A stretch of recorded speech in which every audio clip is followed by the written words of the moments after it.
Oh, hi, Mark. Hi, I'm Peter. Pete McMurray, and this is Mark Stolzenberg, and I'm interviewing Mark about his work in aerosol science.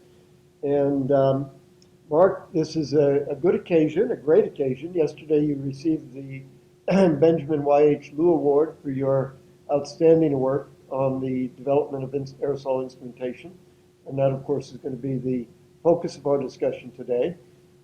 So it's just a perfect time to think about your career and your contributions.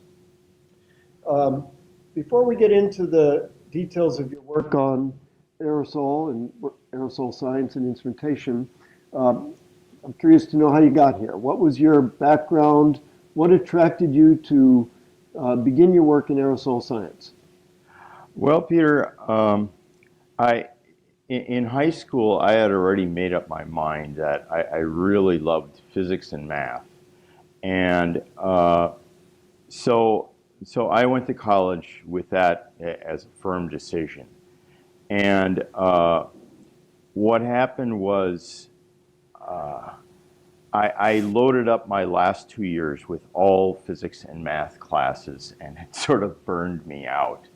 Also, at the same time, I found out that all my intuition about physics did me no good when it came to quantum physics.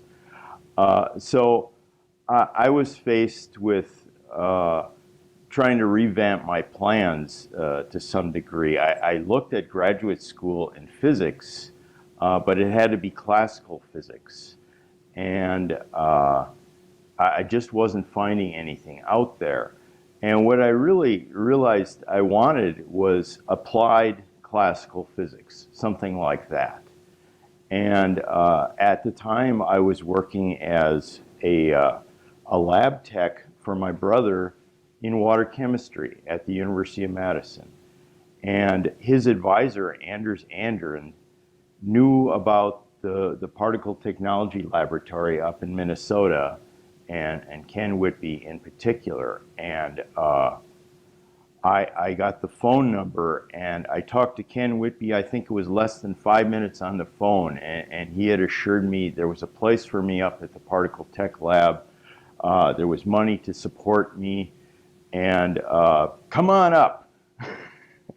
And then when I got here, it was in the middle of a field study. So I think 3 days in a row I walked in the office. Is Professor Whitby here? No, no, he's not. And I think by the third or the fourth day, the secretary said, well, just what is it you want, et cetera, et cetera. And I found myself getting up at 5 o'clock the next morning to be on the field study. That was my first week at the particle Uh-huh, lab. uh-huh. Well, and you're a natural morning person, right? So that fit right. Well, maybe from the other end. It's interesting. Your introduction to aerosol science is not so different from mine. I met Sheldon Friedlander shortly after I arrived at Caltech, and immediately I was also a physics student and was looking for an area that would fit my talents and interests. And immediately, uh, upon meeting Sheldon, I knew that this was an area that would suit my talents and interests, and it has been. I've never looked back. So, so you arrived at Minnesota, and in fact, you arrived in 1978, as I recall, That's right. and my first year was 1977. So you were a beginning graduate student, and I was a beginning assistant professor at the time, and we began to work together because we were both working to support Ken Whitby's field measurements. And we participated in a number of field studies. I remember we were in Arizona, and I believe you were in Ohio. Oh yeah, And yeah. did you get down to Tennessee and Alabama? That I Uh-huh. managed to Oh, you miss. missed that one. That was a very good I was study. so encouraged. Oh no, you should come along. And I'm going, I just got here for crying out loud. In any event, uh, you spent a lot of time working on field study. It was a challenge to keep all of the equipment going. They were in the back of a van when there was a lot of vibration as we moved around. Instruments failed. you remember, have any particular recollections about crises that we encountered with failed equipment and successes at making it work again? Uh, not real clearly, although I think I recall that one of the very first places we decided to use the new 3020 TSI continuous flow CPC was up on top of Zilnez Mesa after we bounced it up there on top of the bedrock for I don't know how many miles.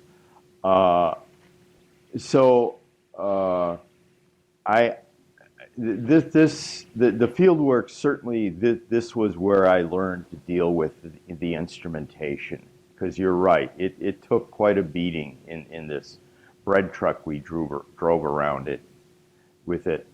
Uh, I know we had a very ancient tape-based data acquisition system, and it was decided that we wanted to update that, and so we started.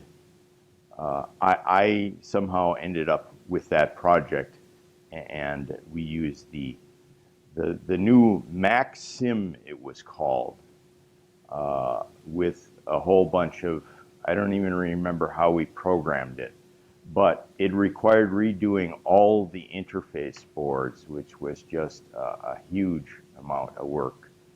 And it was kind of a lot of pressure, because this is where all our data was going to go, and was this thing going to work? And Maxim, by the way, had nothing to do with Macintosh computers. Correct. Yeah, it was a product which lasted for a while, was very helpful to us at the time, but became obsolete eventually. Right. Yeah, yeah. So eventually it became time to work on your thesis, and we talked about it. Ken Whitby died during your period as a graduate student, and you began to work with me as your primary advisor. And we talked about thesis projects, and around that time, I decided that a worthwhile goal was to develop instrumentation for measuring particles smaller than 10 nanometers. It was really a measurement frontier. We didn't know if they'd be important or not, but we knew that we didn't understand much at all about particles in that size range. We had no way to measure them, and so together we decided that you would work on the design of a condensation particle counter that would provide more accurate data for particles smaller than 10 nanometers. Now, this was not work done in a vacuum. Ben Liu had done some very nice work, pioneering work, on size-dependent counting efficiencies of many types of CPCs, including the old expansion instruments, including the Pollock instrument. We have one on display downstairs today. And as well as the new 3020 CPC, the continuous flow instrument, which was commercialized in 1980.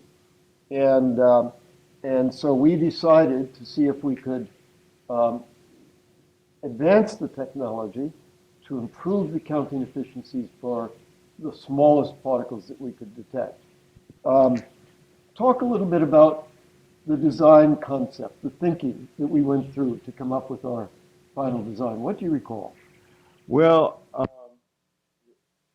first of all, we have to realize that prior to the 3020, these were all these pulsating expansion type CPCs, which were just not conducive to, certainly you could not set up an SMPS type system with this pulsating flow.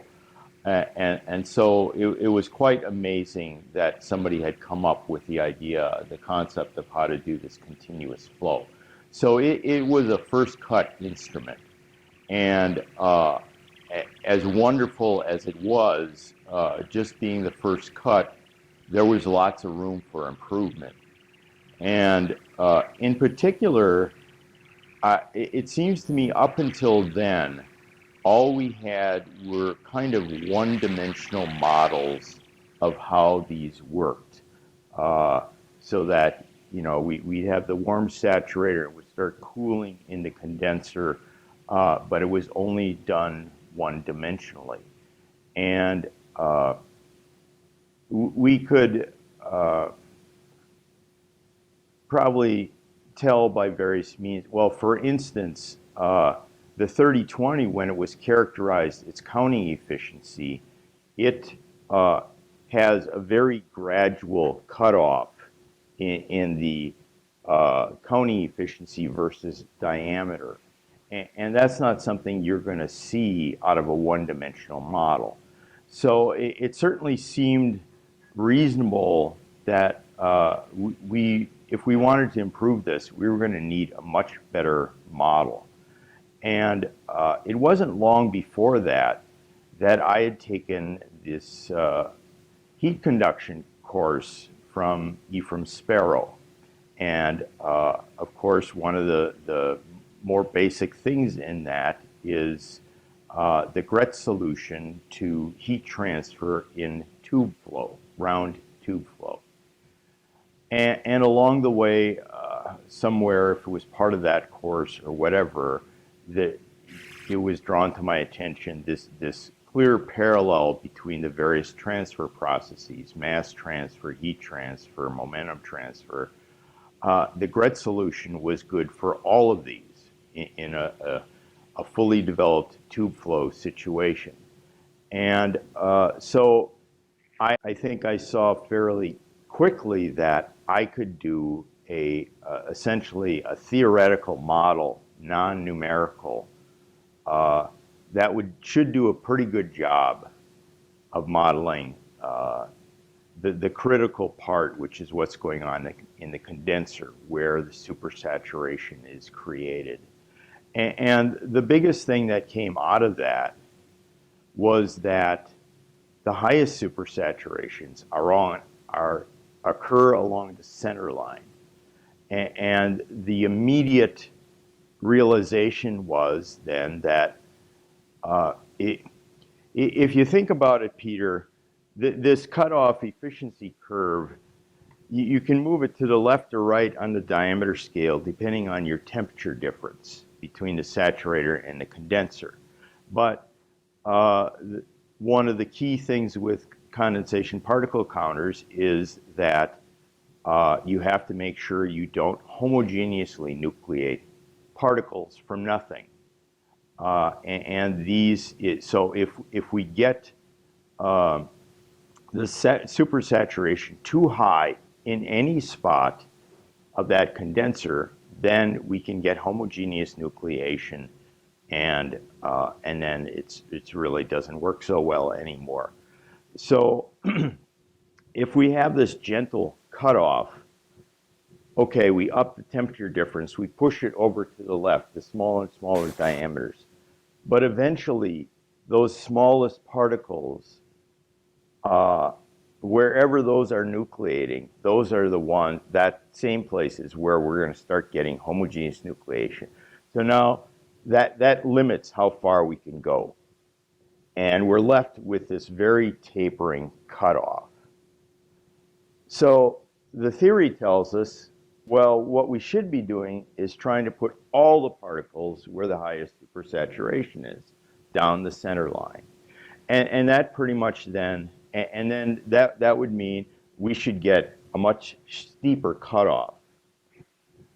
So that directly led to the idea of sheathing the flow. So you talked about your theoretical Gretz solution analysis. About the same time you were taking this course from Eve Sparrow, you were also taking a numerical computational heat and mass transfer course from Suhaus Patenka, where he taught you about the simple method that he had developed, and which is historically also a very important methodology. Why did you choose not to use a numerical approach? What are the pros and cons? What could you have done perhaps with the numerical approach that you could not do with the theoretical approach, and vice versa? I think probably it was really more a bias on my part against numerical solutions if I could do a theoretical one. Mhm. It comes out of my physics background and my idea of wanting sort of like the perfect solution. Uh, so and I think, you know, the numerical solutions were not that prevalent at that time. I mean, nowadays you have these packages and you just plug it in and hit the on switch, go switch, and there you go. You got your solution. Uh, so to me, with the mathematical background and everything, I took so much more to the theoretical series solution of Gretz than this sort of crude numerical stuff. And of course, there's advantages to both. The series solution, uh, the closer you get to the inlet of the condenser, wherever the temperature change is, the more terms you need in your series to get an accurate solution. Also, but you also have at the edges, since they're so close to the wall where you have this essentially step change in the temperature, this is, things are going to happen really, really fast there. And you could, on a numerical solution, I guess, really load up the grid there, make it quite fine. But in some sense, the that's not necessary uh, after you get just a little ways in from the entrance. Then a numerical solution with a reasonable finite number of terms can give you a very accurate solution. Now, in thermal science discipline, a very careful dimensional analysis is normally a part of an analysis of any problem. And of course, that was also a part of your analysis of this problem. Um, can you comment on the importance of doing dimensional analysis? I bring this up because I think very frequently, now that we have numerical methods, people tend to solve particular cases rather than the more general case that can be solved through That's true. dimensional analysis. Well, certainly in using the Gretz solution is essentially in a dimensionless form. Uh, I suppose not strictly, but the part where you're putting in the diffusivity, you have to put it in terms of a non-dimensional form. And since I was going to use the same numbers, the same coefficients for my series solution for multiple different profiles I was calculating, I naturally had to put those in non-dimensional form so that they could use those coefficients the same way. Um, I think out of the understanding of the non-dimensionalization and whatnot, I gradually gained a much better understanding of sort of how this process was all coming about in a sort of hand-waving sense in the condenser. If you think about it, uh, this warm, humid, maybe it's humid with butanol, enters this cold condenser. And the butanol wants to condense on the walls, but it's got a certain diffusion rate to get there. And the heat wants to go to the walls, and that's got a rate to get there. And it becomes a race. Which process is going to be faster? If you have the heat transfer faster, then that's great. You can create a very high supersaturation because you suck out that heat, you've lost almost none of the vapor, and that gives you that high supersaturation. But then later, when we came to the water, uh, this I had explained all this to Suzanne Herring, And she put it together later that uh, by this hand waving, well, sure, now the race is different because the water can actually move faster than the air molecules. And so this differential is reversed. So somehow we have to reverse the way we're driving it to make it work. And that got us to the point of having a cool saturator and a warm condenser. I think the insight of going from a laminar flow heavy molecule, CPC, such as butanol, to a laminar flow light condensing vapor, CPC, such as water, was a beautiful insight and reflects the value of really having a very clear fundamental understanding of the physics behind the design and function of an instrument. So eventually you had to come up with a physical realization of an instrument. Your mathematics gave you an idea as to how this could work, but you actually had to build something that would work. What were some of the challenges that you encountered in actually making a real physical instrument? Well, I don't know if I'm remembering this quite right, but I think first I brought that solution to you and noted what needed to be done. And you let me know that, lo and behold, Chuck Wilson in our lab had already built a sheathed CPC. In his case, he was doing it for response reasons because he was flying his CPC on a spy plane up in the stratosphere, and he needed to have split-second response on that thing. By the way, not for the purpose of spying. No. But for the purpose of measuring Hey, particles I didn't ask questions. particles that influence stratospheric ozone Right. concentrations. Anyway. So that that let me know from the start that this was eminently doable. And I was very, very lucky because at some point in this process, TSI was gracious enough to donate a 3020 for me to start modifying, butchering as I saw fit.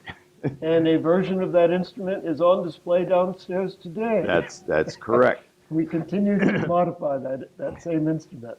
And I don't know how much people remember about this instrument, but it essentially had a more or less horizontal saturator, a corner block here that simply was that, a corner for the flow to go around, and a vertical condenser. And this, I didn't think outside this design very far. So my idea simply was to play with that corner block. That was going to be where I introduced the aerosol. And, but it was, I have a vague memory, and I don't know if this was before getting the 3020 or exactly what, but I played with all kinds of designs, trying to figure out how do I get that aerosol on the center line while this flow is coming through, and I don't mess up the flow. And besides the 3020, TSI ended up allowing me to work with Earl Dendler, who was one of their machinists.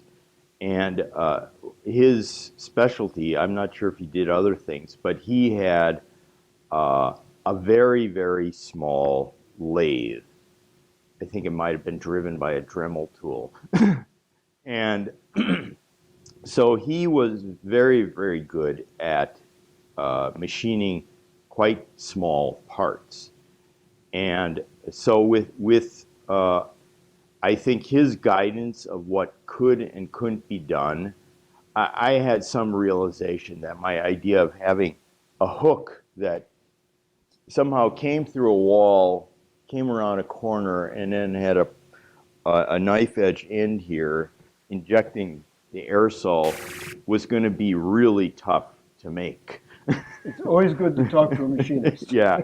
So I think even before I talked to him, I had an idea that this was not going to fly easily, and of course he verified that. But I think he let me know that uh, indeed I could have these pretty easily have these nested tubes that essentially of course, besides the activation of these particles with high enough supersaturation, if we wanted to measure 5 or whatever nanometer particles down there, we had to worry about diffusion losses. And so I had to get it to that injection point, and I had to do it without losing half of them or 80% or whatever. Uh, so part of this was coming up with this sampling of core flows at actually 2 different points in the inlet system, so that I might lose 50% of the particles getting from here to here, but then I sample off the center line of the flow I actually want, and that may have only lost 5%. So um, that we came up with this final design, and then Verl was so good because he made all these critical parts, and it was just a matter of more or less changing out this corner block and putting that in. I think there was a fair amount of effort and design work in all of this. But then came the challenge of, did this all work? And the very first thing I did was to try to set up some flow visualization experiment. And so I managed to find a tube, a glass tube, essentially the same size as the condenser, and replace the condenser with that.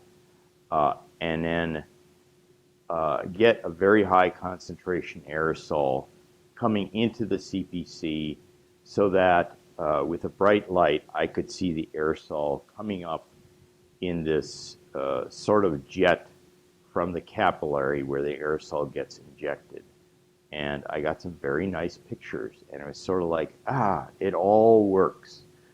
Because after that was the real challenge of the measurements. Mm-hmm. Mm-hmm. And those were some very, very long hours getting those measurements, because These measurements of detection efficiency versus size. Right. Yeah. Yes. Mm-hmm. And we had this CPC workshop in 1984, where we had attempted to measure some of the efficiencies of the various CPCs that people were working on at the time, to measure down that far. And out of that, a student named Bartz had built an ultrafine aerosol generator that essentially used an oven and a tube through the furnace. In this case, we had atomized aerosol that was going in as opposed to a boat. This thing, he had, the idea was to be able to quench the flow coming out of that tube very, very quickly, in hopes of keeping it from growing too large. And so there were some fairly intricately machined parts with impinging jets right at the exit of the furnace. This would have been very hard to do in ceramics, so this was all out of high temperature steel. Turns out it doesn't matter, high temperature stainless steel. Even high temperature stainless steel does not like salt. So over the months of my measurements, this thing was corroding away. And I never got the same aerosol 2 days in a row, I don't think. And the amount of extra material that was being added somehow from these corrosion products eventually made it so I couldn't make as small a particle as I did in the beginning. Fortunately, I'd gotten my CPC data all done at that point, but uh, the, this the other major issue was, despite that I had minimized losses in the CPC, there were still plenty of losses elsewhere, and my standard was going to be an electrometer again for the aerosol concentration, and that needs a pretty noticeable concentration, 1,000 per cc or something minimal like that. I couldn't always get that for the very smallest particles. I looked back the other day. Some of those were less than 300 per cc, and I was still getting what looked like decent data. But for the electrometer in this situation, I had to use the charge accumulation mode. And this was all without data acquisition computers. I had strip charts of the charge accumulation. Every once in a while, there'd be a little bump from an alpha decay or a cosmic ray or something or other that I would have to manually subtract off from the rate at which we're accumulating charge. And so every measurement took, I don't know, 3-4 minutes, something like that, minimum, I think. And then everything's being recorded by hand. So your goal was to measure detection efficiency versus size, and you pushed to lower and lower sizes than had been done previously, I think. And eventually, you also had been studying the Knudsen and Whitby 1975 Journal of Aerosol Science paper on the transfer function of DMAs. In their analysis, they consider deterministic transport without the possibility of diffusion. And you recognize that particles would diffuse away from the non-diffusing transport line, and that this would lead also some particles that would not normally have been collected would diffuse in and be sampled, and together these effects would lower and broaden the transfer function, thereby degrading the quality of your counting efficiency data. So talk about how all of this figured into your thinking in the thesis that you eventually wrote. Frankly, it would be nice if I could remember more about how I got started on my thinking about the DMA. But somehow I wonder if there were some measurements or something that verified this. Had we done some TDMA experiments maybe that might have demonstrated that? Can't remember. Yeah. Yeah. Anyway, so if you think about back to, I was trying to make this CPC with the sheathing of the aerosol flow. To get a cutoff versus diameter that was quite sharp. Well, if you're going to measure a sharp cutoff like that, we like to think of the aerosol as being monodispersed coming out of the DMA, but now with this diffusional broadening, we got a distribution this wide trying to measure a cutoff like this. It's not just at that one peak point anymore. And so if I was going to first of all, properly characterize that cutoff efficiency, I was going to have to know exactly what was happening to that transfer function. How wide was it getting? And I think later, at some point, I realized that for the most part, in things like measuring an ambient size distribution, that broadening doesn't have a whole lot of effect. But you're not looking at these steep characteristics like you are on a CPC, county efficiency curve. So this, uh, so previously, with as I was saying, we always saw this as a monodisperse aerosol. That is, it's a single size coming out of the DMA, and we'll treat it as such. Well, now this wasn't. I couldn't do that anymore, and so instead of a nice simple equation is we fed it this concentration at this size to this instrument, and our electrometer said it was this concentration, and the CPC said it was that, and all we do is take the ratio. Now I ended up with integrals. We fed it this distribution. We have a cutoff efficiency that's varying over that distribution, and so the average concentrate seen was this much. And to back out that cutoff meant somehow backing out through this integral. And again, it was pretty easy to set down the equations, but ultimately I needed to fit my model to the data. And that required search routines and calculations of these integrals on, I used a personal computer. They had just come out.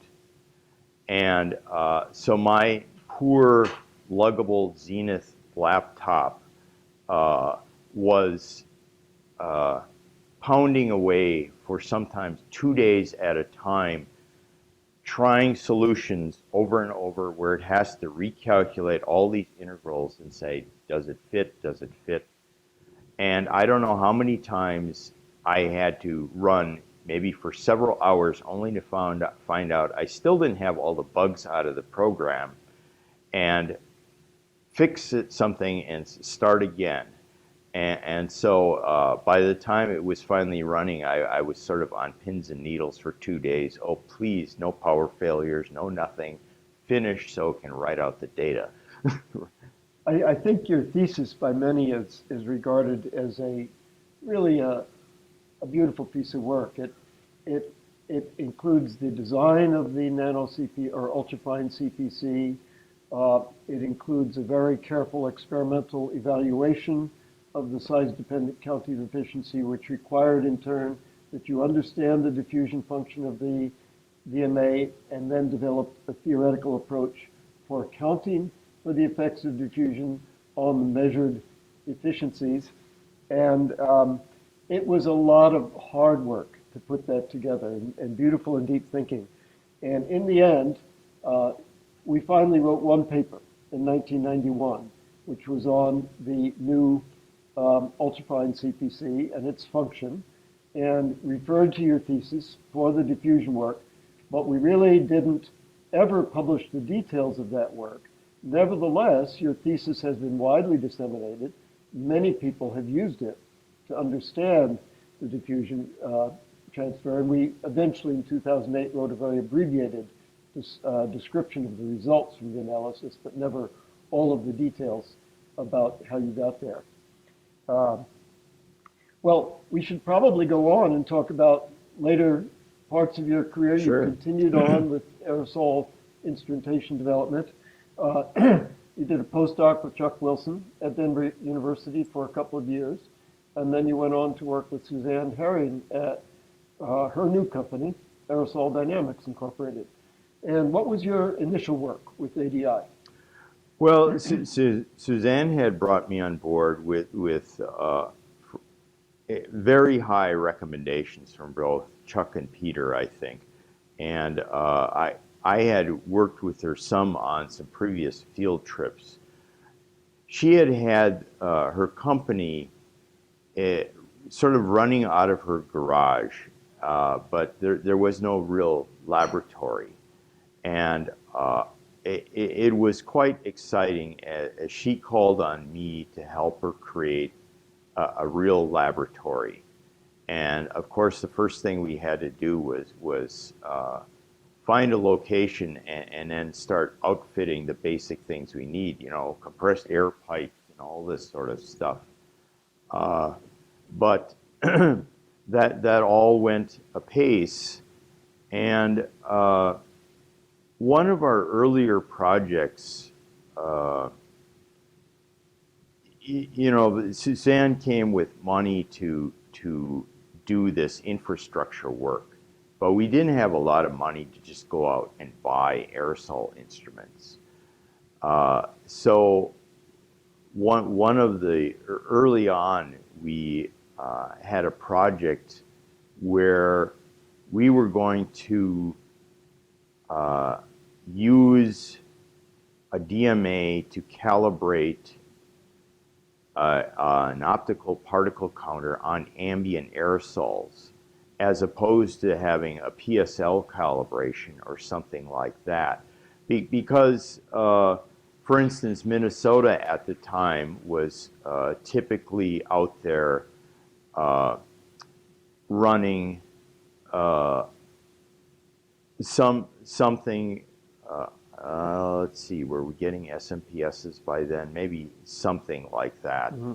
And but then so this was maybe up to a few tenths of a micron. But then above that, they were using an optical particle counter, and there was always this problem of how do you match up these two, because one's an optical size and one's a mobility size. And so our idea was hopefully we could uh, calibrate that OPC directly there in the field with mobility size particles from a DMA. And but to do that, the OPC is going up to 1 micron and more, and the standard TSI DMA would have had to use like a 1 or 2 liter per minute sheath flow, meaning the aerosol flow would have been tiny. So we needed to construct a DMA that could process a fairly high volume of flow and still give us 1 micron particles. So I designed this DMA that was about yay big around and this tall, uh, kind of going back in the direction of the Whitby aerosol analyzer a little, I think.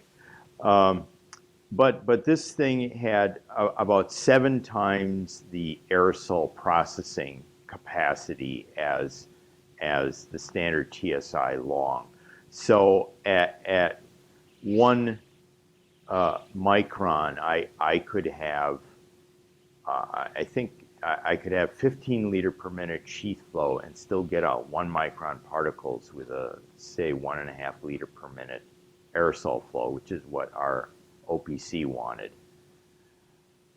So at this point now, we were getting better with. It was a little more standard to automate systems with computer control and stuff like that. So we set up a system that would,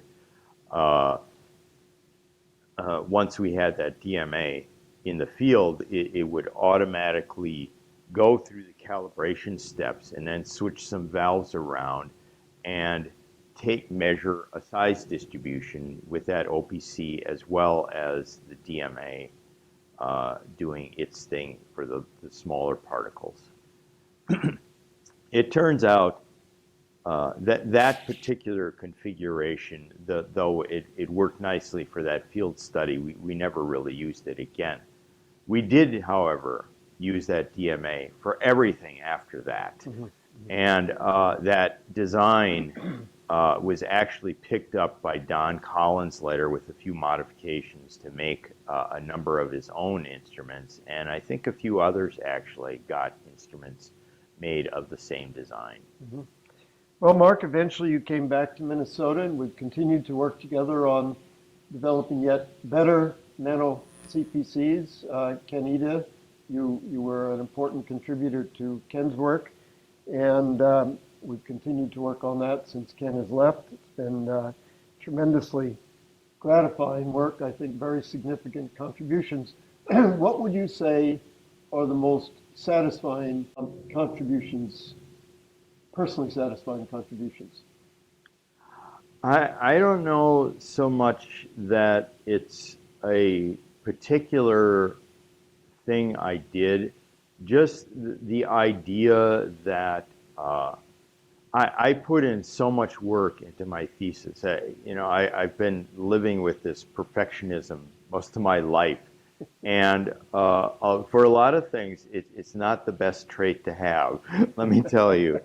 But it was very good. It's been great to see that my insistence and persistence at getting things right in the first go, and this is, if this product's going to have my name on it, darn it, it's going to be right, because I don't want somebody 2 weeks from now saying, oh, yeah, but you could have done this.